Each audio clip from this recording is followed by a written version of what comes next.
將軍澳嘅年青人，今日我哋要進行一場特別嘅自我探索真相調查局。喺鏡面前，你就會畫出自己個樣，而我哋都有專業嘅畫家，同時為你作畫。準備好發現嗰個更加靚嘅自己未呢？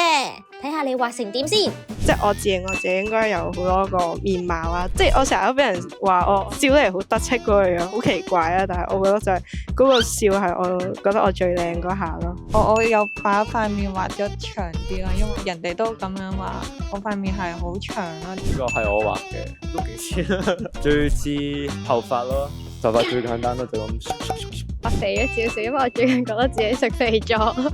我覺得最代表到我嘅係啲3輪白，因為我係最近先剪呢個齊音啦，所以我用咗好多時間都係畫我嘅頭髮嘅。我用得最多時間都係我頭髮，因為呢排都幾中意夾頭髮啊、整頭髮咁樣。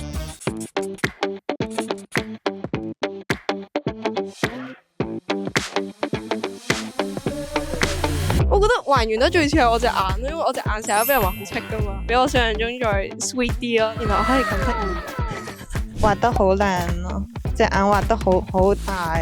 啲人話你塊面長，我就一啲都唔覺喎。其實呢塊面唔長，因為你俾我個感覺咧，好得人開心啊！所以我就選擇咗畫一個比較 Q 版啲嘅。我靚仔啲。我望過你4個都比較開，好寫實。我覺得有啲 Q，但係個音畫得好靚，因為我畫得好奇怪咯。有呢個機會去睇清楚，即係外界或者其他人係眼中嘅我係點樣。主觀認為嘅嘢唔代表係事實咯。Stop taking everything so serious. It's not that deep. 保持住一個好開朗，可能就係 stay foolish 呢個心態去面對一切。我覺得每個人個樣都唔同啦，所以就做好自己就得，唔使太介意人哋嘅目光啦。自信其實真係會最靚啦。我嘅好多朋友都唔一定係最靚，但係佢哋嘅優點令到我覺得佢哋係發自內心嘅靚咯。個樣又唔係人哋嘅，你做咩理咁多啫？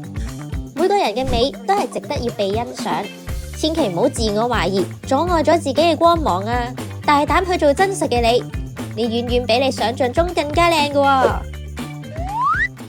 大家好，今日咧想同大家分享一個咧，我哋每個人都或多或少可能有面對到嘅問題，就係容貌焦慮。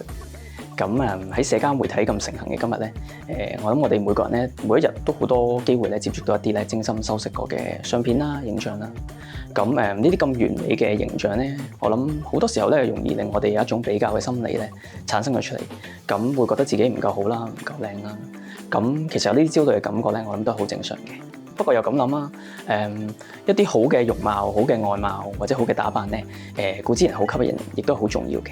咁但係與此同時咧，其實好嘅性格啦，或者一啲咧出色嘅技能啦，其實咧都可以吸引到人。咁而呢啲內在美咧，雖然冇咁容易欣賞得到啦，咁但係咧，其實咧都係我哋好重要一個部分，同埋咧其實都好容易咧可以俾人哋咧就係注意得到，吸引到其他人嘅。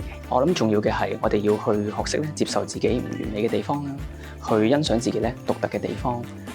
要記住咧，自信嘅我哋咧先至係最靚嘅我哋。